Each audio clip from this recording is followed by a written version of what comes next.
avtomatik kir moshina xarid qilayotganda shu beradigan ma'lumotimizni bilmasangiz 500 ming so'mdan 1 million so'mgacha bo'lgan pulingizni havoga uchirib olishingiz mumkin. Hozir avtomatik kir moshinani o'rnatishni men sizlarga tekinga o'rgatib qo'yaman. Ustolar kommentda so'kishi yo'q lekin. Ko'rib turganimiz kir moshinamizning orqa tomoni bo'ladi. Uyga olib borib o'rnatganimizdan keyin oyoqlarga e'tibor beramiz. Ya'ni tekis holatda o'rnatish kerak bo'ladi. Undan keyingi qiladigan ishimiz 1, 2, 3, 4 ta boltini yechib tashlaymiz, ya'ni yechib olib qo'yamiz. Bu kompaniyadan bizga kelgungacha bo'lgan jarayonda transportirovka, ya'ni barabarni urinmasligi uchun o'rnatilgan bo'ladi va buni keragi yo'q. Bularni olib qo'yamiz. Agar buni olmasdan ishlasangiz, kir moshinangiz vibratsiya berishi mumkin.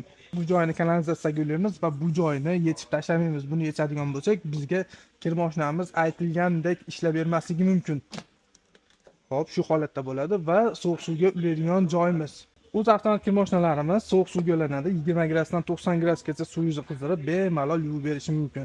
Kir mashinani o'zingiz o'rnatadigan bo'lsangiz va noto'g'ri o'rnatadigan bo'lsangiz, servis kelib sizdan 500 ming so'mdan 1 million so'mgacha bo'lgan pulni olishi mumkin bo'ladi. Video yoqqan bo'lsa, videoga like bosib, bizga obuna bo'lishni unutmang.